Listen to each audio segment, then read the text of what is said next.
Hello and welcome to Season 3, Episode 18 of the Me and ADHD podcast.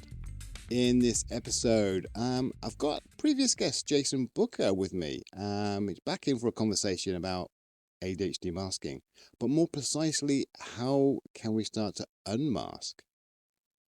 So, welcome back, Jason. Thank you very much. Thank you very much, Darren. Yeah, thanks for having me again. Really enjoyed the first time, and I thought this topic was definitely something that we could hit right between the eyes, and something that was quite personable to me, or something that I've really experienced myself. So yeah, love to talk about it. Yeah, it's a big one. It's a huge one, to be fair. Especially with the neurodivergent community. And I'm also speaking about ADHD. In our community, I don't know if I could say it's everybody, but it's a lot of people who do this a lot, you know, and it can affect us in a really profound way, you know. So, I mean, just for the listeners, what is masking? So to sum that up is it's quite a tricky question. It's a big question, but I kind of categorize it as one creating a different version of themselves to fit in. Yeah. It's covering up things that you quite often incorrectly will see as being embarrassing or shortcomings, or something that you don't want others to see. So you create an alter ego version of yourself to present to the world, which then leads to several different symptoms, one of being which I think is chronic fatigue, and the way that you then feel when you get out of the masking and you can let that kind of go. That's really how I sum it up. It's a changing of your personality to fit in.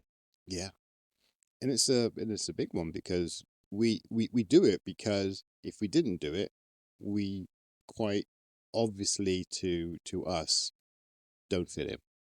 You Hmm. know, we hide our fidgeting, our hyperactivity, we force eye contact. Even when the eye contact is really sort of uncomfortable, we force it because, people bring it up all the time. Why aren't you looking? Why aren't you paying attention?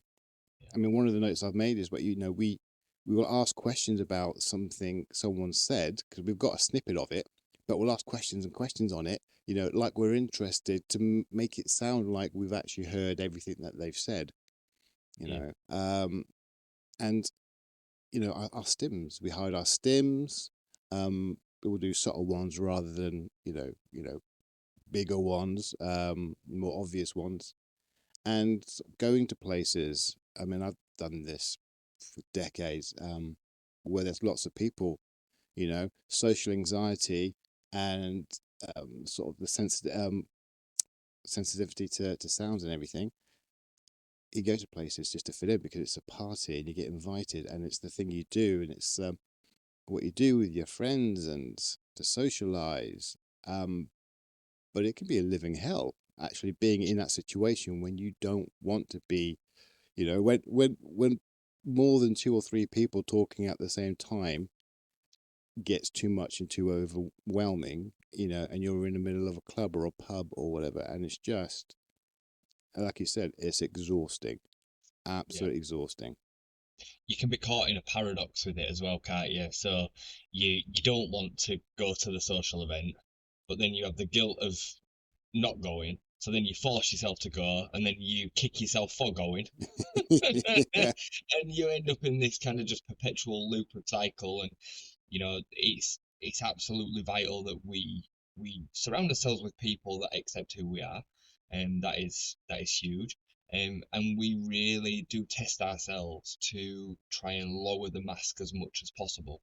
You know, I know that the mask has to appear from time to time.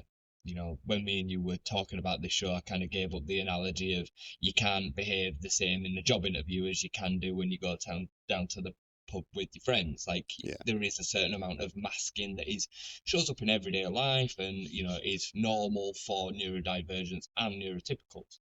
That is absolutely fine. But putting yourself in environments consistently where you are uncomfortable and not showing up as yourself can be really detrimental to your health. Can be really detrimental, physical and mental as well, because it does have an impact on your physical well-being. I mentioned earlier about fatigue. Anybody that suffered with the symptoms of ADHD and masking as well, because it can affect neurotypicals too. They will know and have experienced the feeling of being absolutely drained by 4 o'clock in the afternoon and having absolutely nothing left in the tank Yeah. physically, through all the drain of showing up. You've basically been on stage for 8, 10 hours of the day. Yeah. Yeah. No, absolutely. Absolutely.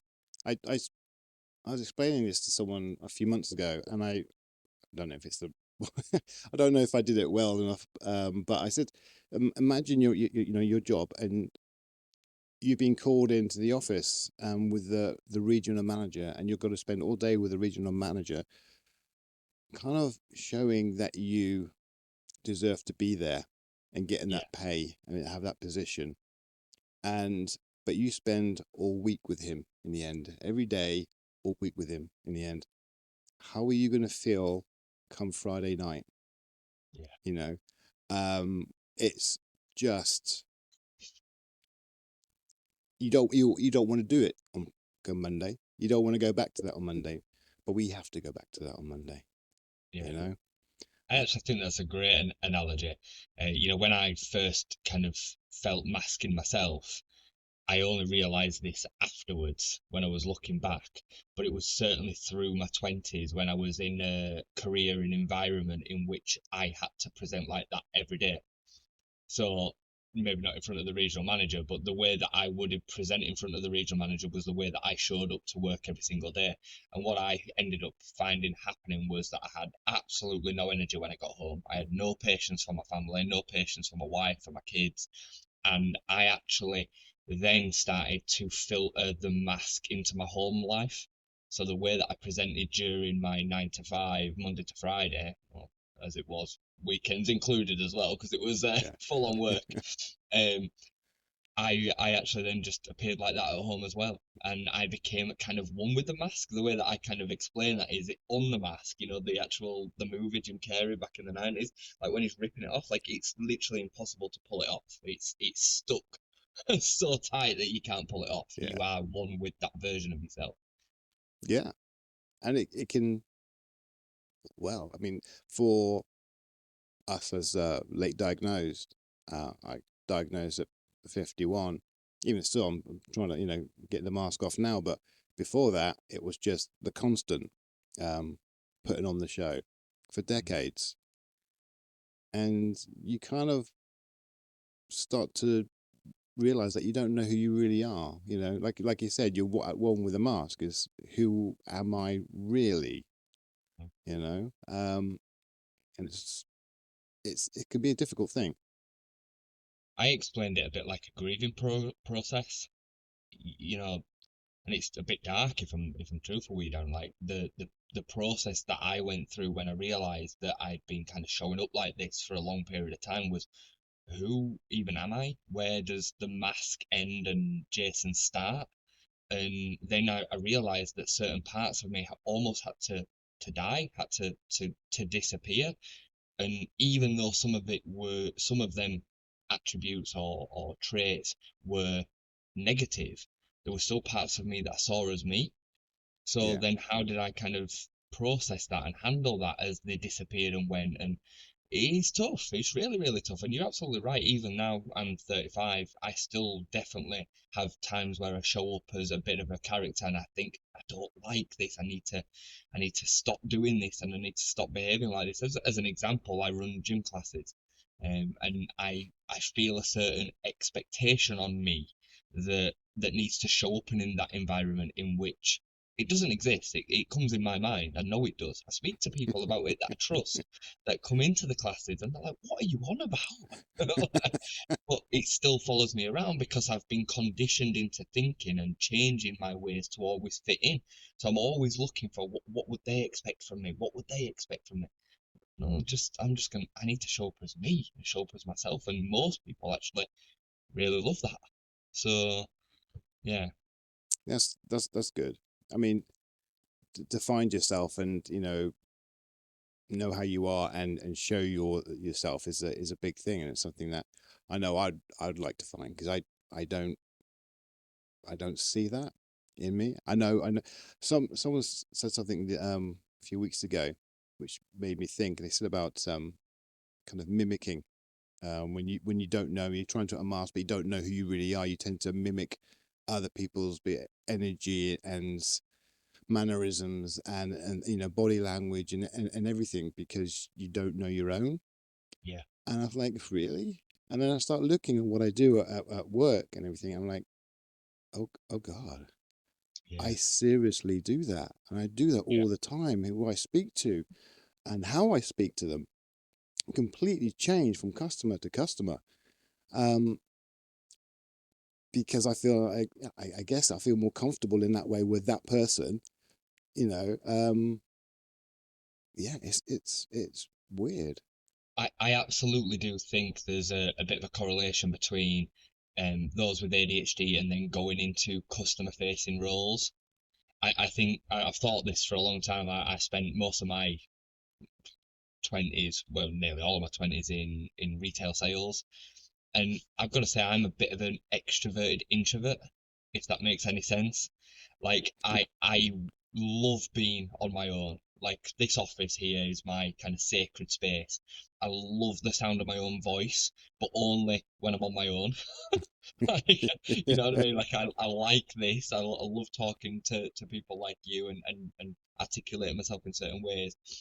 But then when I go into a customer facing experience, I've got such an innate ability to be able to switch on the character and the mask and initiate myself in a mimicking kind of interchange with somebody. Yeah, So what you're saying there makes perfect sense, and I think a lot of ADHDers are exactly the same. They've got the innate ability. They don't know how to do it. They couldn't explain it to somebody else, but they've got this ability to be able to just feel at one on one level with someone and match their energy, and that's why they usually tend to be quite good salespeople or good in customer service. yeah.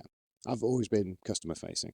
I'm not going to say that I was good at sales, but Different kettle of fish, yeah, but still, but customer facing, working in health clubs, working in gyms, and things like that has always yeah, been yeah, customer facing. Um, yeah, it's kind of like I guess the comedian or the circus clown. You're there in front of everybody. You put on a show, and then you go behind the scenes. And it's yeah, you know, I just yeah, why am I here? Why am I doing this? Why this is so hard? And then next show, hi. yeah. Um, yeah, because it's tough. I mean, putting that mask on for so long. I mean, what does it do to you? For decades, you've got this mask on, and you're holding everything in. You're being who you're not just to fit in and be liked and get on and do stuff and do work. What can that do to you? It can do all sorts. I mean, that my initial kind of response to that question would be at some point you will hit a wall, you will hit a burnout. I hit that at 28 in the career that I was previously in. I just hit this kind of slammer and I was like, I've got nothing left. And it was basically overnight. And I'm sure it wasn't, but it was over a short period of time where it went from I was all in with this, encapsulated by it, really, hungry, to I've got nothing left and I just want to stop. So there's going to be a level of burnout that happens. I think, if I'm honest, you can put yourself into some unsavory positions. Mm. You inadvertently will put yourself into maybe relationships, sometimes jobs as well, that you don't really fully align with or believe in because the mask has led you to it. The character has led you down that path, and before you know it, you're there. So I definitely experienced that. Big life decisions too, you Yeah, know, having children sometimes to save face in a relationship, working extra hours because you struggle to say no to people. That's one of the biggest side effects of masking is that you'll just say yes to everything. which then means that you'll just stretch yourself beyond your limits, and again you end up in positions that you don't want to be in. So yeah, I mean, covered probably quite a few points Yeah, in that's a fine. short period of time there. But that is the reality. Yeah, That is honestly the reality of overmasking. yeah, yeah. I remember one job I had. I mean, there was many jobs I've had, but one in particular that, oh man, I just weirdly, as you said, we talked about I'm not a good salesperson. Our salesperson left, so I had to do the sales as well. So I was managing the health club, and I had to do sales as well, and it got to the point where everything was just got so much, everything that I could do, everything my job spec was I can do it all, but everything got so much that I used to go to work and then just I couldn't see the wood before because of the trees. It was just I no I used to stare at the computer. I don't know what I'm doing. I'll get no work done because I can't. And then you end up doing so many hours because at that time I'm a team player and I want to get the job done. And now I know is I couldn't get the job done in the hours, so I did a lot of extra hours, and I used to do sort of 15, 16 hours a day, not as a team player, but because I had to play catch up basically, and overcompensate. And I remember going home, driving home, and I was phoned a friend, which is a good job I did, I think. I phoned a friend at the time, hands free, and she said that I sounded drunk. Now I don't Yeah, drink. I've never drunk. I don't drink at all. But I was so exhausted. She said I was slurring my words and everything, because I just didn't have anything to give. the And I capacity. think if I didn't phone at that point, I think I might have either fallen asleep or something, or it wasn't just tired, but it was this mentally tired, and I just couldn't do anything. Mm. Um, because you just try and hold it all in and try and do and overcompensate and hide everything, and just when you can't ask for help for whatever reason. um We're so overwhelmed by not wanting to show any sort of weakness and any sort of chips in the armor. And again, this is why it kind of sometimes it bleeds into both neurotypical and neurodivergent world. It's not just select to ADHD. Specific with ADHDs, the ADHD symptoms really yeah, more than just a blanket kind of thing. I think that's why it will show up more for ADHDers. But yeah, when you're in that environment, you don't ever want to show, say no, be argumentative, be difficult, because you are then aware of the fact that you're going to be more under the spotlight.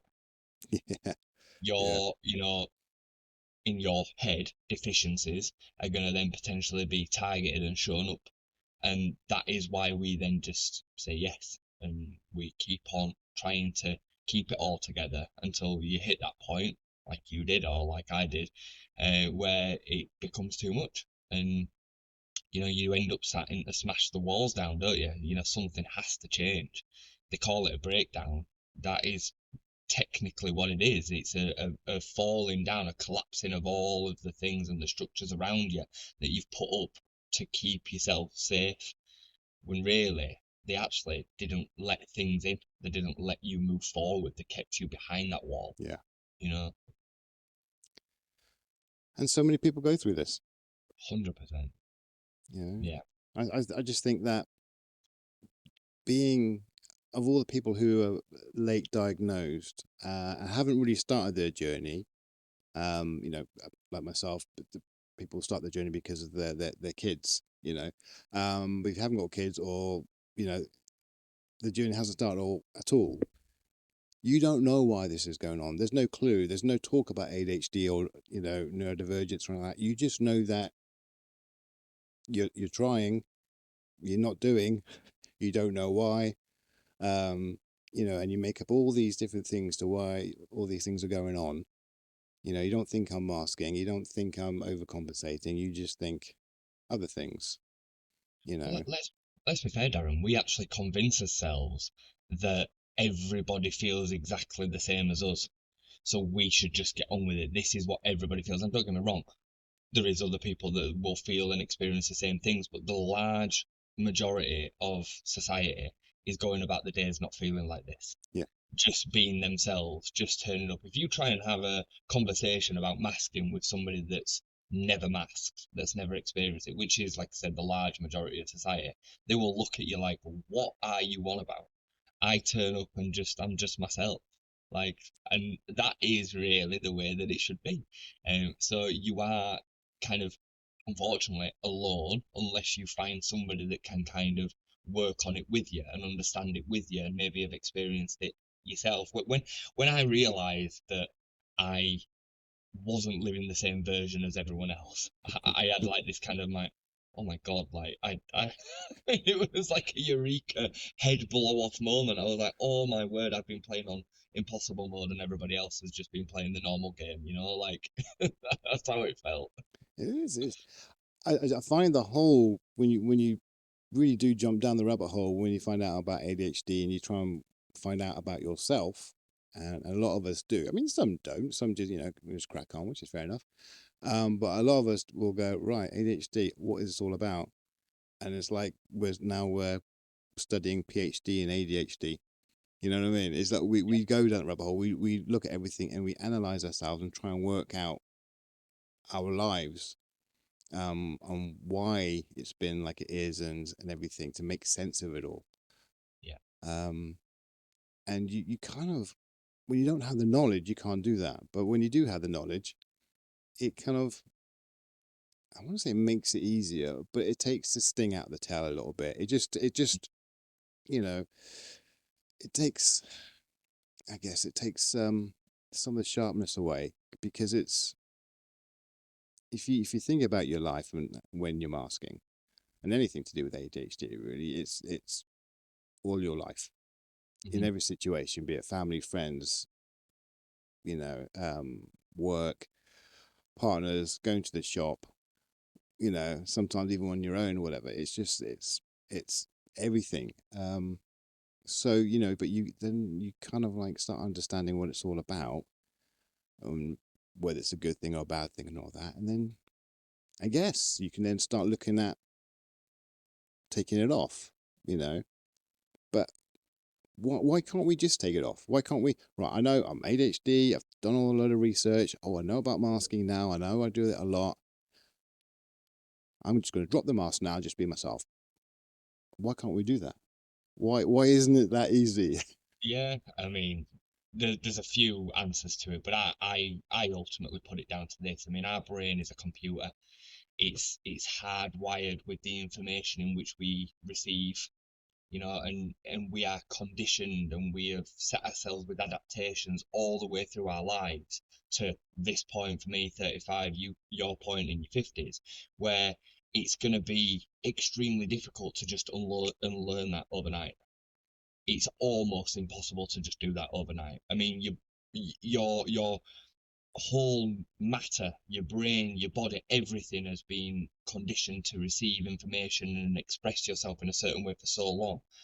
To just undo that overnight is almost impossible. It's probably dangerous. Your body just wouldn't allow it to happen. And so it has to be slow. It has to be through a process. For me, when I started working with a coach myself, I started by just showing up to certain social environments as me, actively trying to think I wouldn't say that, so I'm not going to say it. X person has said this. I don't agree with that. I'm going to tell them. Yeah. Still in a nice manner, but this is the kind of formula that I had to put in place to then show myself to the world, show myself to me, create some trust in myself that I could actually show up as me and remove this mask slowly but surely. For me, and this won't apply to everybody, but showing up online. My journey with this started nearly a year ago now, where I just thought I'm going to start expressing myself online. I think it can help somebody, so I'm going to start talking about some stuff online, and that allowed me to then think and trust myself, and again show myself that I was able to express what I felt and wanted to do. For Yeah. too long I'd kind of pushed myself back from it out of fear of judgment, embarrassment, and all the rest of it. Turning up online and saying that I have ADHD, turning up in person and telling people that I have ADHD, and seeing the expression on their face as if to say, I don't know what to say now, oh no, you know, rather than just hiding from it and not wanting to bring it up and talk about it. All these kind of things allowed me slowly to lower the mask. And even now, let's be fair, I still have times where I'm sat here the other side of the screen and I've got my phone in my hand and I'm thinking about doing content. And I'm thinking, I don't want to say that. I don't want to say that. Oh no, I don't know what people are going to think. And I think, no, let's just keep moving forward. There might be somebody that needs to hear this message. And that's what keeps driving me. And I feel so much lighter since I've got into a journey of trying to be myself more. Yeah. Yeah. If I find if there's anything that I'm resentful about, through this journey, and a lot of people will say they're resentful because they have ADHD, and what could have been and all this.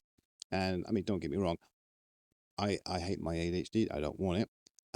But the thing that I'm resentful about is looking back at all the people who didn't like me for me, so I had to change. I had to mask more. I had to do it all, and no one did anything for me.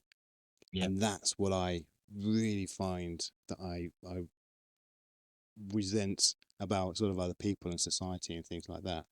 Um, until I find out my wife now, who literally is the first person who didn't want me to change Mm, and allowed me to be me, and is cool with that. Loves me for me. I'm like, mm, okay, so it can happen. But then yeah. I look back at other people and think, why did I have to do everything? Why did I have to mask and thicken the mask and put 2 or 3 or 4 or 5 layers of this mask on, just to suit you and your, circles of friends and things like that? It's like, no, no, Mm, I'm just, I'm doing me now. I don't push myself out for other people. I'm putting myself into situations unless I would like to. mhm, I think it's okay to push yourself. You know, um, me and my wife, we went to the theatre a Sunday, and it was originally my wife and 3 friends were going, but one dropped out. So she said, "Okay, do you want to come along? Got a babysitter, that's all good." And she said, "But the thing is, we haven't been able to get an end seat by the aisle, which she will normally book for me because I'm not surrounded by people. Then I've got a means to escape. I've I've got room and I don't feel yeah. suffocated." But we don't go out a lot, and she's asked me to go, and she's my wife and I love her and she does everything, and I wanted to do that to have a nice night with her. Yeah. So, Yeah. I took my fidget things and everything with me, and the worst part of it is being, before and after when there's lots of people just walking around and stuff like that. That's the bit that I really struggle with. But once I'm sat down and everyone is sat down, it's a lot easier. No, but we had a good night. But I pushed myself in that situation, because I wanted to do that for my wife, Mhm, um, because she doesn't expect it from me. mhm, mhm. I want you to come because, no, that's what I'm used to in previous Yeah. life, you know. So yeah, so it's okay to push yourself, but because I wanted to. But 99% of the time, I go no. I know I find that really difficult to do. I'm not going to do it. I Mhm. don't go to pubs. I don't go to clubs. I try and avoid as much as possible loud places with lots of people because the mask is too hard. Mhm. Like I said, I'm all exhausted. If I go out, I need time the next day, that evening, the next day, and whatever, maybe the day after to recover. Um, but knowing yourself, you kind of like, okay, right, that is too much. I'm not going to go there. Nothing I could do would make that situation feel better for me, except for getting rid of all the people and all the noise, So Yeah. that's not going to happen. So yeah, I tend to avoid a lot of things because I want to. I'm not going to no qualms about it anymore. It's like, thanks. And that is absolutely fine though, isn't it? Like so many people wouldn't do things that they don't want to do in life. If you don't enjoy football, you don't go to a football match, right? Yeah, Like it's, yeah, we have certain circumstances where there's an expectation. And for those of us that struggle, especially with social environments and noise and things like that, we find it extremely difficult to say no because we don't want to look a certain way. Again, part of my own masking journey has been very much saying I've actually stopped making excuses. So once upon a time, just like you, I wouldn't want to go to a social gathering, especially like pubs and clubs. I'm not really into it. I don't like having to make small talk. I don't struggle so much with the noise as such, but it's more the feeling and the mannerisms around it all. I don't like it. And once upon a time I'd have just been like, I've got the kids, or I'd make up an excuse. Now I just say, I don't want to go. I'm sorry, yeah, I'm not going to come. And that has been a huge part of me shifting the mask because, again, you know, yes, there's a certain line where you don't want to cross where you're just upsetting people. I understand that. But anybody that's worth anything to you won't get upset by you saying, that's not really for me, I don't want to go. And if they do get upset about it, then you have a decision to make as to whether that person's right in your life. yeah, One thing I've definitely noticed as I have unmasked more and more is that my circle's got smaller and smaller. Once upon a time, my circle was quite big because I would 100% just caricature myself into different roles dependent on the environment that I found myself in. Now I don't do that, and I try and show up as much as me as possible, which has then seen the circle get very, very small. And I actually, well, obviously much prefer it. So yeah, you do have to be prepared when you're going through an unmasking journey to potentially cut some people out. yeah. And sometimes it's not a case of right. This is me. That's you. I don't want to see you anymore. It's not. I'm sure that there No, are cases where that is, but it's not generally like that. You just kind of, you just change your ways. You just, lose touch. You just drift apart, kind of thing. So it's not always that brutal, but I mean, mm, it can be, I guess, for some situations. But yeah, my circle of friends is like yours, very very small. It's my mum, dad, my wife, and my yeah, son. There you go. That's it. yeah, you know. And the only other people I speak to are my support group that I run in town and my podcast guests. mm, So I could quite happily be on my own. I don't mm-hmm, mean without my wife and kids, but as in literally on my own, yeah, at home all day. I don't need adult conversation. mm-hmm. If anything, I'd need no conversation. I Yeah, did, yeah. I want just silence. Silence is beautiful, is absolutely beautiful for me. So yeah, you can do it, but like you said, you have to be prepared, I guess, to have a smaller circle, or not really a circle, maybe it's just a dot, yeah, you know. But you will find actually that you are more comfortable with it when you're more comfortable and more comfortable with yourself. You are happier. mhm. I could No, say, yeah, I could say, yeah, I wish I had loads and loads of friends and all that. But if I had loads and loads of friends, it'll go back to how it used to be. I don't want it to go back to how it used to be. I want it how it is now. I need calm in my life and for me to be me. And for that to happen, there's not going to be a lot of people involved because they are not like me. They don't know me. And I'll have to start masking again. hmm a huge part of letting go of the mask is having a detachment from external validation. I think something that I really was uh, keen for when I was in my early 20s was external validation. I Mm. wanted praise all the time. I wanted people to like me. I wanted to be top of the leaderboards in work. I wanted all the recognition.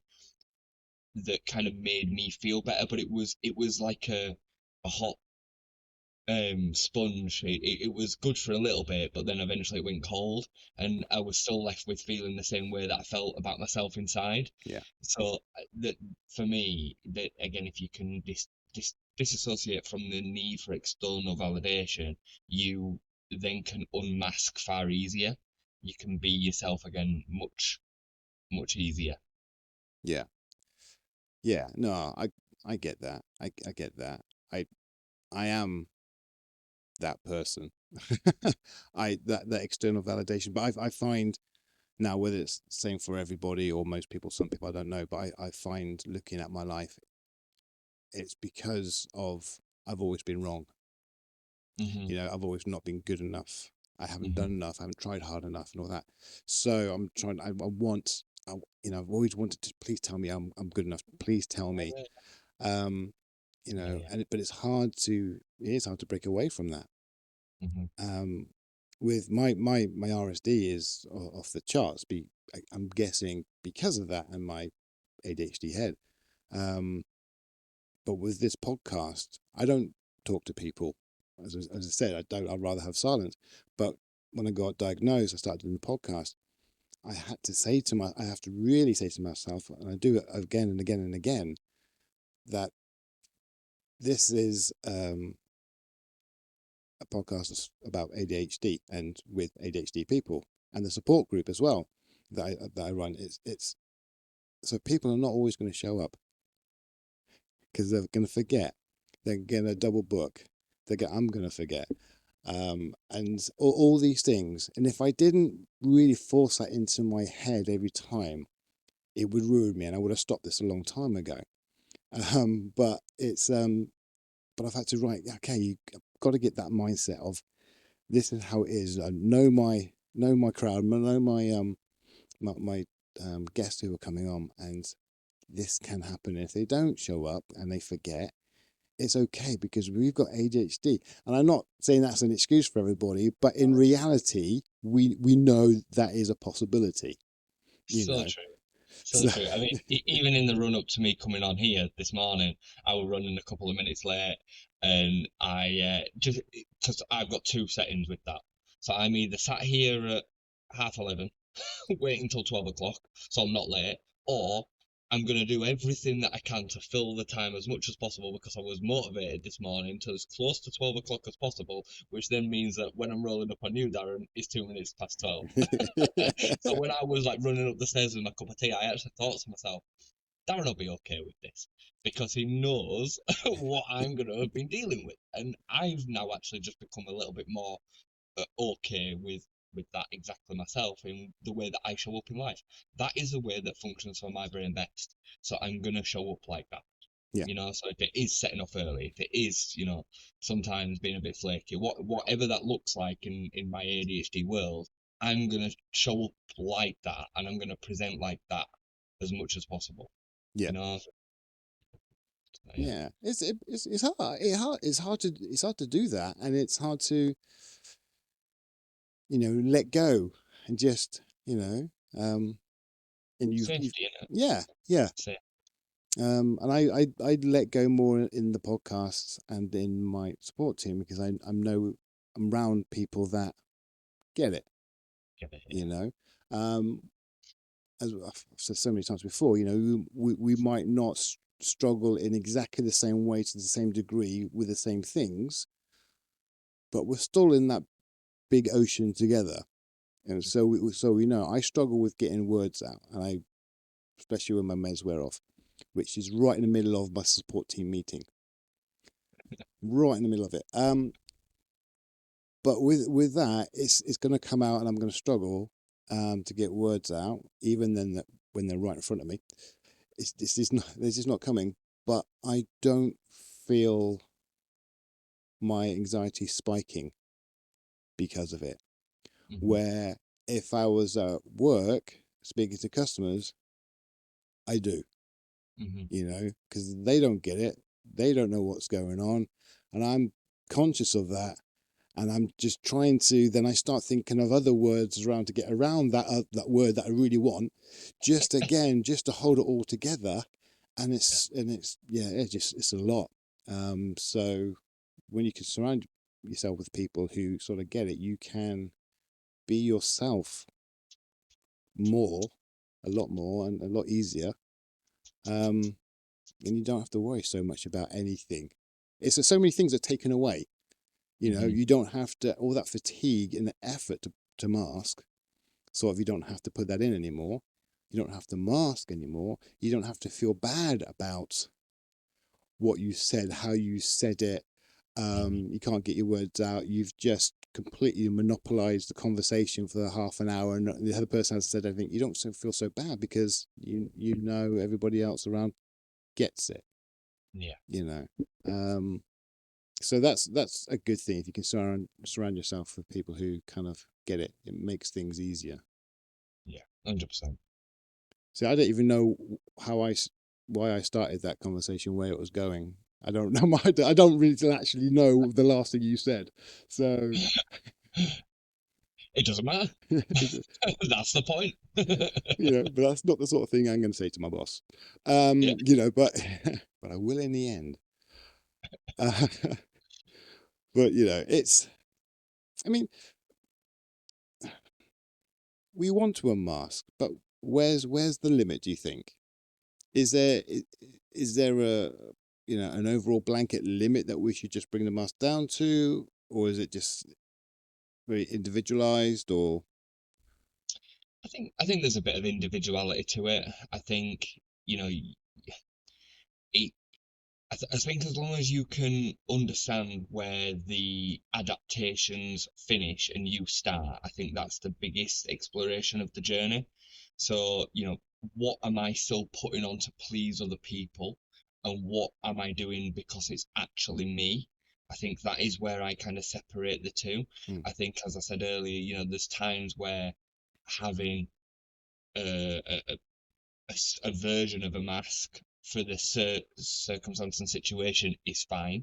You know, you, you can't be just presenting in a certain way if you were visiting a poorly person in hospital, as an example, right? Like, there's going to be a bit of a mask on there. yeah, So yeah, there's certain social examples where a little bit of a mask is accepted and is fine.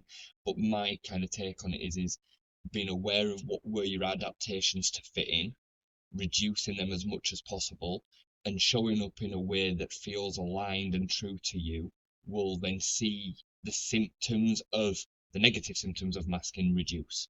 yeah, The fatigue, the saying yes all the time, I think is a big symptom of that, amongst several others, So yeah, and you know, we only get one go at this. I want to now show up as much as I possibly can in the truest version of me as possible.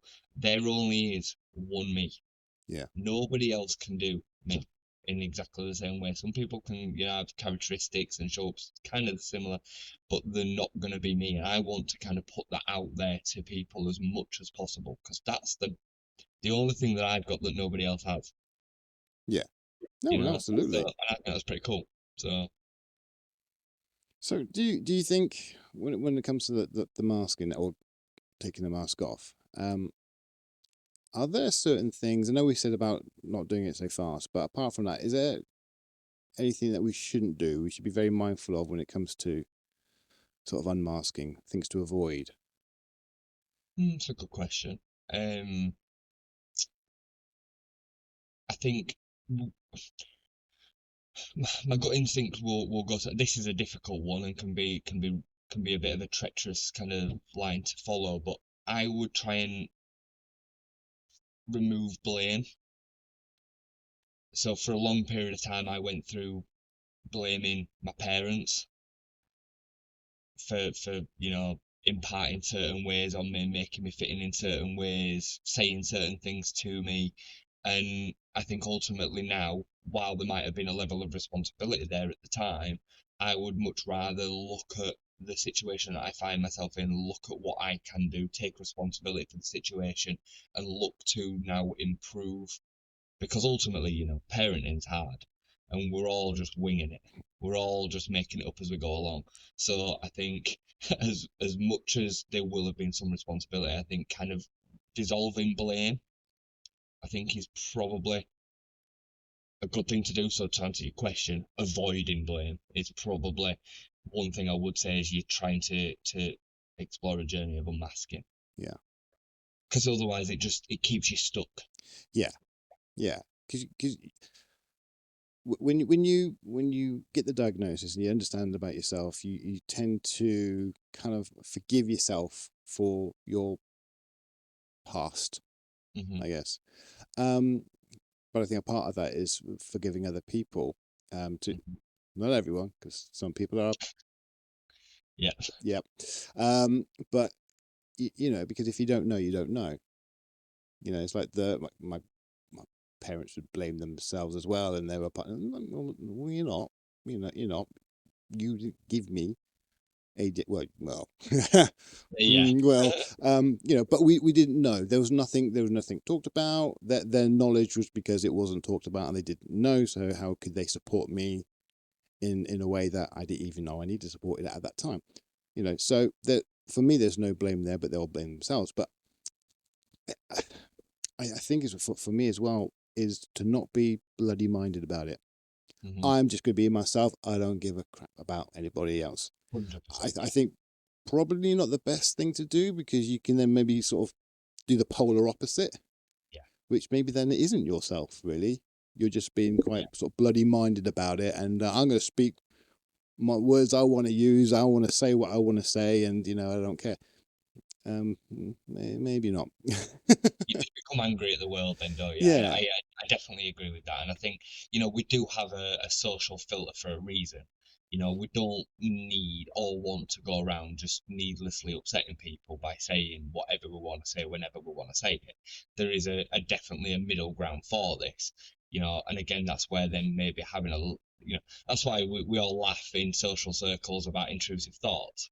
You can laugh about them in very, very small protected circles, but the truth is that you don't want to be going out into the world and saying everything and anything that comes into your head. yeah, There's a line.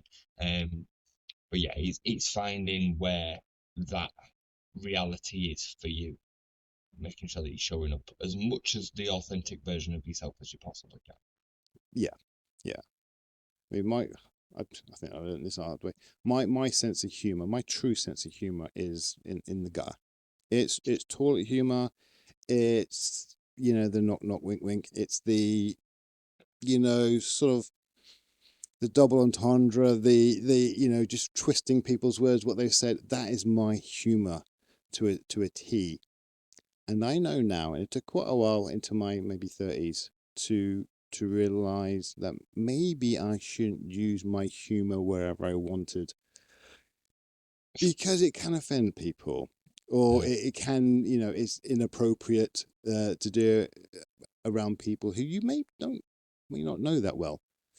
And and although that is me, and that's me sort of the oversharing and feel whatever in that situation, I do need to mask. I do need to to hold that back. um uh so yeah, so I would still now I still mask that at work because I know it's not appropriate at work. Although there's so many situations that I want to say stuff. I'm like, no, I can't. In my head, it's absolutely hilarious, but no, I don't know them, so I shouldn't say it. Um, so yeah, there are situations where I will still sort of mask to keep things appropriate. yeah. Um, There's definitely a balance, Darren. It's not a one size fits all either. Again, a comedian can get away with probably behaving a little bit more like that on stage than you can maybe in an office environment. Like, there is certain social constructs that unfortunately, no matter how much we would love to just blow it apart, we can't. And we then have to apply a certain level of mask. But I think there's a big difference again in that environment around knowing that you're masking and not doing it, and not doing it because that's not who you are, but you have no sense of the identity behind it. Does that make sense? yeah, There's a big yeah, difference in there between holding it back and not knowing that you're holding it back, and holding it back and acknowledging the fact that actually, yeah, prefer to behave like this, but in this circumstance I can't. Yeah. Yeah, you know. Yeah. Well, yeah, it all comes down to, learning about yourself and, having that knowledge about everything ADHD and living with ADHD, can bring. Hmm. Um, and not everyone's got that knowledge, and sometimes it takes the diagnosis, sometimes it takes the children or close friends going through that to then for you to start thinking about yourself. But most people don't think about themselves because they haven't had that kind of journey. Yeah. Um, but is there with that all then, because it can be difficult, as we said. There's certain things you should do and not do. Is there help? Is there be it therapy or coaching and things like that you can do that could help you to point you in the right direction to help you navigate those tricky sort of times? Yeah, I mean, certainly, I can talk from my experience. I started with therapy 3, 4 years ago now, before COVID, and I found the journey really eye-opening, I would say. There was limitations to therapy, I will say. The amount of feedback that you can get from a therapist is limited, in my opinion. But it was still very, very good, and it gave me a space that I felt safe in to be able to express some of the things that I'd kind of been keeping in my head and bringing my character out there more and more. I would say that was one of the first stages of unmasking and realizing who I was and who I wanted to be. Funnily enough, my therapist, typical ADHD moment right here, but my therapist said 4 years ago, "You'd make a great coach, you, Jay." And then 4 years later, I decided to pack all my work in and become a full-time coach. So yeah, that is definitely where that journey started. But in between that, I actually got my own ADHD coach myself because I wanted to experience that level of coaching before it was something that I went into Yeah, myself. I wanted to experience dealing with some of the ADHD side of things, and one of the first things that me and her tackled was masking. And pretty much since then, it's been something that's laid at my door where I thought this is when I first really get into coaching, this is where I want to start. I want to start by helping people unmask, understanding their journey with masking, understanding why they do it, where it comes from, the symptoms, the damage it can cause, and then the ways that we can start to unpack that and live a bit of a different life. So 100% coaching it is something I would recommend to anybody looking to progress in that direction. And the great thing with coaching is it allows a two-way conversation. It yeah, allows perspective to change. It allows experience to come into it, whereas therapy doesn't do that really. Therapists are not, therapy isn't designed to impart potential solutions as such in the way that coaching is. So yeah, coaching can definitely help you through that and help you see and experience real life versions and examples of that change into working into living in a different way. so what would that what could it look like then? So let's just say if I came to you, look, say, hey, Jason, I mask a lot, I want to get rid of it. What would like maybe the first session or something would look like for you, for me? Yeah, my first session, part of the program that I created, the very first week really is around identifying where masking comes up the most. Most people won't really understand it on a. They'll talk about it and they'll hear me explain what masking is, but they won't have really identified moments in their life where it appears. Yeah. And when you start really scratching at that scratching at that itch, you'll be surprised the clients will just go, "Oh, there's this as well. Oh, there's this as well. Actually, I do this in this environment. Oh, I've got this friend that I don't even really like spending time with," and all these examples start coming out. And then you realize, you sat there like, sheesh, like yeah, we've got a thick mask here, and then all of a sudden the client's sitting thinking, yeah, okay, I get it. I would usually guide them through that and give them some perspectives from my experience and give them some maybe subtle tools to use on a day-to-day basis to help them through that period. Then it would be, where's it come from? why did we start to mask? I do try and unpick that without then looking into the blame culture. Again, I've been there and I've experienced that myself. So we would tackle that. And I very much believe in an understanding to certain parts of our lives as to why it happened for the positive. Yeah. So I will look at my childhood and look at the difficulties that I went through, and I will always try and enact a spin on it that is of a positive nature. It's allowed me to have the experience that I needed now to help other people today.